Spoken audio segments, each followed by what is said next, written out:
Olá, seja muito bem-vindo ao nosso canal. Sou Gilmar Lopes lá do e-farsas.com, um site que desde 2002 tenta descobrir se o que rola na internet é verdadeiro ou falso. E hoje eu vou falar para vocês a respeito de dois vídeos que circularam na internet no período das eleições. O primeiro deles foi lançado antes do primeiro turno e o segundo logo após. Os dois vídeos falam basicamente da aplicação da lei de Benford em detectar fraudes nas urnas eletrônicas. Será que esse método funciona mesmo? O que é a lei de Benford? A gente vai descobrir agora. No mês de outubro de 2018, dois vídeos apareceram na internet e deixaram muita gente preocupada. Será que as eleições podem ser fraudadas? Será que elas foram fraudadas? Quem fala sobre isso é um senhor de cabelo branco que publicou dois vídeos na internet falando que foi usado aí a lei de Benford para tentar descobrir se houve ou não fraude nas eleições. De acordo com esse senhor, que se diz doutor, delegado, pós-doutorado, ele diz que a lei de Benford constatou que pode ter havido 73% de chances de ter fraude nas eleições de 2018. O senhor que se apresenta num fundo preto, igual o nosso aqui que a gente fez para tentar emular a seriedade do vídeo, começa com uma carteirada dizendo que ele é delegado, que ele é isso, que ele é aquilo, e depois ele começa a apresentar um monte de gráfico, tudo complicado, para tentar validar a teoria dele de que a lei de Benford pode detectar fraudes nas eleições. Segundo ele, as eleições de 2014 tiveram grandes chances de terem sido fraudadas, cerca de 74,13%. E agora, nas eleições de 2018, não seria diferente. Esse senhor de cabelo branco que aparece no vídeo disse que conseguiu computadores superpotentes lá nos Estados Unidos e que ele conseguiria pegar os dados direto do TSE para tentar validar se as eleições foram fraudadas ou não através da lei de Benford. Será que isso pode ser verdade? As eleições foram fraudadas e a gente consegue descobrir com a lei de Benford? Bom, eu vou tentar explicar para vocês um pouquinho sobre isso e o que tem de verdade e o que tem de mentira nessa história. Bom, antes da gente começar a entrar de fato no assunto, eu queria falar para vocês que, como eu já falei nos outros vídeos, não existe um sistema 100% seguro. As eleições são feitas com urnas eletrônicas desde 1996 e até agora não foi pego nenhuma falha, nenhuma fraude que pudesse acabar com a confiança que as urnas eletrônicas têm aí no processo eleitoral. Eu já falei sobre isso em alguns vídeos passados, que as urnas, algumas delas são selecionadas, são sorteadas no dia da eleição e são levadas para uma sala vigiada com câmeras e todo mundo, as pessoas contratadas votam em algumas pessoas pré-determinadas e depois no final do dia aquela votação é verificada com o que se foi votado ali para ver se deu certo ou não. É claro que a gente cobra muito do TSE, a gente tem que cobrar mesmo, como eu fiz pessoalmente lá em Brasília, eu fui até lá no TSE e a gente conversou numa reunião juntamente com outros checadores e também com representantes do Google, do Twitter, do WhatsApp, do Facebook, para a gente tentar diminuir as fake news e fazer com que as eleições sejam mais transparentes. A gente também luta para que nas próximas eleições tenham voto impresso juntamente com voto eletrônico para dar mais lisura para as eleições. Foram quase 4 horas de reunião. Representantes de plataformas nas redes sociais, empresas de checagem de informação e também integrantes do Conselho Consultivo sobre Internet e Eleições discutiram o impacto das notícias falsas às vésperas do segundo turno do pleito deste ano. Eu também quero deixar claro aqui que eu não estou ganhando nada do TSE, não estou ganhando nada de ninguém, inclusive não estou ganhando nada do YouTube para fazer isso, porque o YouTube está pagando uma mixaria para os vídeos publicados lá. E eu só quero que você entenda que esse senhor falar que a lei de Benford pode ser usada para detectar fraudes nas eleições é um absurdo e é uma coisa que acaba criando um certo barulho desnecessário na internet. Então eu quero esclarecer isso para vocês e falar um pouquinho sobre a lei de Benford, que é muito interessante. A lei de Benford, ou a lei do primeiro dígito, prevê que em grandes quantidades de números, a quantidade de dígitos iniciados por 1 é muito maior do que a quantidade de dígitos iniciados por 2, que por sua vez é muito maior do que a quantidade de dígitos iniciado por 3 e por aí vai. Quem previu isso pela primeira vez foi um astrônomo em 1881 chamado Simon Newcomb.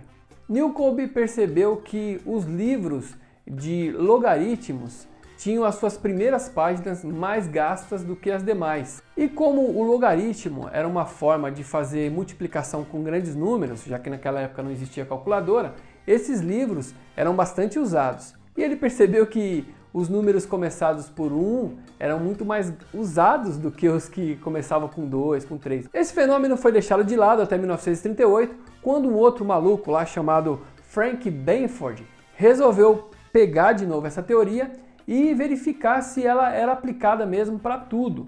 E aí ele começou a buscar vários dados, como dados de população dos Estados Unidos, tamanho dos rios, tamanho das extensões dos estados e cidades. Ele também pegou vários pesos moleculares e vários outros dados aleatórios e concluiu que realmente a quantidade de dígitos iniciados por 1 em qualquer um desses conjuntos era muito maior do que a do 2, do 3 e assim por diante. Eu fiz aqui no Excel, para vocês darem uma olhada, como que a gente pode criar essa lei de Bainford e verificar ela através de alguns comandinhos no Excel. Dá uma olhada. Muito bem. Estou aqui com o Excel, na verdade um Drive com as planilhas do Google. Eu vou deixar essa planilha depois para download para você poder verificar. E a gente vai criar aqui a lei de Bainford em forma de função do Excel, tá? Aqui eu vou escrever um dígito e aqui a probabilidade. Na verdade, probabilidade, escrevi errado aqui, ó. Probabilidade, ok. Agora na coluna A, a gente vai colocar os dígitos de 1 até o dígito 9. Ok. O dígito 10 a gente não vai precisar. E aqui na coluna probabilidade, a gente vai aplicar a seguinte função: log de 10, entre parênteses 1 mais 1, sobre A2, no caso aqui, porque é o dígito 1, A2. Pronto. Agora só a gente descer até lá embaixo. Aqui deu um número muito grandão, mas a gente vai transformar em porcentagem. E agora vamos descer até aqui embaixo. Pronto, a gente já tem a lei de Bainford em forma de Excel. Vamos deixar bonitinho aqui e vamos aplicar um gráfico para você visualizar como é essa lei em forma de gráfico, né? Olha aí, pronto, tá aí, ó, a lei de Bainford para você no Excel. Pode fazer o download aí e se divertir com esses números. A lei de Bainford é muito legal, é muito interessante, mas ela não se aplica para tudo. Por exemplo, se a gente pegar a altura de todos os humanos, a gente vai perceber que a quantidade de número 1 é muito maior do que dos outros números, mas muito maior mesmo, não só 30%. Por quê? Porque a maioria dos seres humanos mede 1,90, 1,80, 1,70. Então a gente não pode pegar esse primeiro dígito porque a grande maioria vai ser 1. Também a gente não pode usar a lei de Bainford, ela não é aplicada em números sequenciais, como por exemplo o cadastro de produtos. Eu vou mostrar para vocês aqui como que fica um cadastro de produto que é de números sequenciais, como que a lei de Bainford se comporta nesses casos.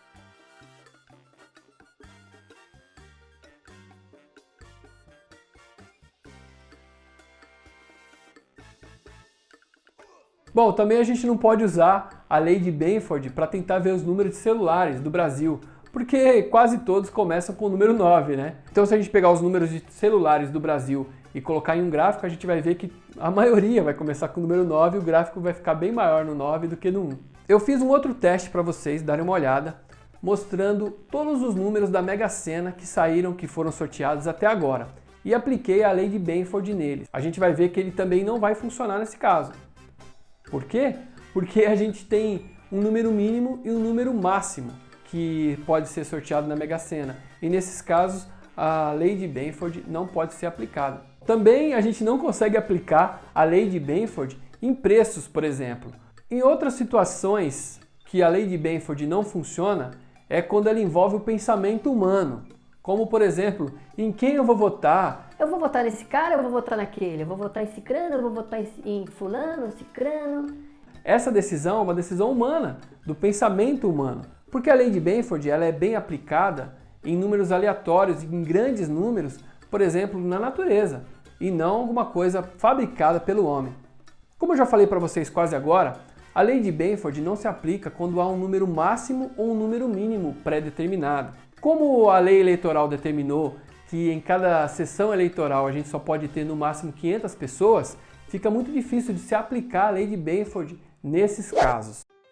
Mas voltando aos dois vídeos desse senhor aí que apareceu na internet dizendo que a lei de Benford já foi usada para descobrir fraudes em eleições, eu não encontrei em lugar nenhum documento provando que tenha sido usado esse método para se descobrir fraude nas eleições. Esse senhor também não apresentou nenhuma prova e fica difícil, né, você fazer acusações sem ter nenhuma prova, né? Nesse vídeo que se espalhou aí, o senhor que se diz delegado, ele disse que a lei de Benford já foi usada em um tribunal, em vários tribunais nos Estados Unidos, para determinar fraude em contabilidade. Na verdade, eu só encontrei um caso onde essa lei foi usada durante o julgamento lá nos Estados Unidos. Foi em 1993, no estado do Arizona, quando N. James Nelson foi acusado e considerado culpado de roubar o estado em quase 2 milhões. Mas só dá uma olhada nos gráficos que fizeram usando a lei de Benford em cima das contas desse senhor. Na verdade, esse senhor quis caprichar tanto, não colocando números repetidos, não colocando números quebrados e colocando apenas alguns números aí que ele achou que não ia dar muito na cara, o resultado do gráfico ficou muito distorcido. Mas o fato é que se as eleições forem colocadas à prova com a lei de Benford e for mostrado que está muito diferente do gráfico, isso não significa que houve fraude. Para a gente ter certeza de que esse gráfico da lei de Benford funcionaria para as eleições, a gente teria que comparar com outras 3 ou 4 eleições que a gente tenha certeza de que tenha dado tudo certo. O que eu fiz foi o seguinte, foi pegar os dados de 2014, do primeiro e segundo turno, e comparar com os dados do primeiro e segundo turno agora de 2018. O resultado eu agrupei em um Excel e coloquei disponível no Drive com o link aqui para você baixar se você quiser, tá bom? A gente vai dar uma olhadinha no gráfico e comparar agora o segundo turno para você ver se teve muita diferença entre 2014 e agora 2018. Bom, eu não sei como que esse senhor chegou ao cálculo de 73,14% de possibilidades de ter havido fraude no primeiro turno. Só sei que agora no segundo turno ninguém falou mais nada sobre isso. O que foi dito lá no primeiro vídeo era que ele ia conseguir pegar direto os dados do TSE, online, ao vivo, durante as eleições, durante a apuração. E na verdade ele fez a mesma coisa que eu fiz, que é entrar lá no site do TSE e pegar os dados que estão disponíveis lá para quem quiser consultar. Aí eu agrupei tudo em um banquinho de dados MySQL, não precisou muito de computadores super sofisticados, eu apenas coloquei no banquinho de dados para agrupar mais fácil todo esse monte de dados e tá aí o resultado para você. Quanto ao autor desses vídeos que criou um certo pânico na internet, teve milhões de visualizações, eu não vou nem falar nada a respeito dele. O que eu vou fazer é deixar para vocês aqui alguns links aqui embaixo de algumas reportagens feitas a respeito desse senhor. Se você comparar os dois vídeos desse senhor, você vai ver que no primeiro ele se apresenta com vários títulos e depois no segundo ele só fala o nome dele e fala que é doutor em alguma coisa e tal. Alguns teóricos renomados lá nos Estados Unidos já questionaram o uso da lei de Benford em eleições. Michelle Brown, da Universidade de Georgetown, aplicou a tal lei de Benford nos dados de votos lá dos Estados Unidos e descobriu que essa lei não serve para as eleições. Outro estudo feito por professores da Universidade de Oregon e do Instituto de Tecnologia da Califórnia nos Estados Unidos confirmou também que isso não passa de balela.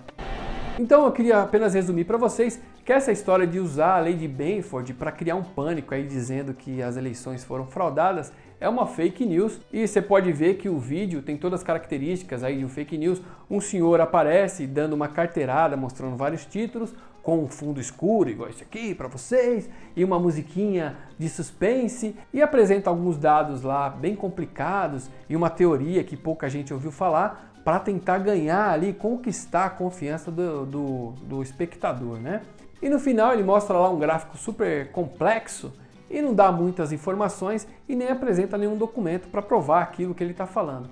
Então não se preocupem, claro que você tem que ficar de olho nas eleições, acompanhar passo a passo, como eu também faço, eu trabalho como mesário no dia das eleições, para ficar de olho mesmo, para ver o que está acontecendo ali. E vamos lutar para que nas próximas eleições o voto impresso também volte a ser usado juntamente com a urna eletrônica, para a gente conseguir ter mais credibilidade nas eleições, aí acreditar mais nas eleições e ter maior lisura aí no pleito. E, peraí, tem um pernilongo aqui. Muito obrigado por você ter assistido. Se você gostou, dá aquele joinha, não se esqueça de se inscrever, visitar lá também o e-farsas.com e deixa aí seus comentários para a gente poder bater uma conversa aí, bater uma bolinha, eu com você, você comigo, para a gente tentar acabar com as fake news. Espero você lá no site, tá? E nos vídeos aqui no nosso canal. Até mais, tchau, tchau!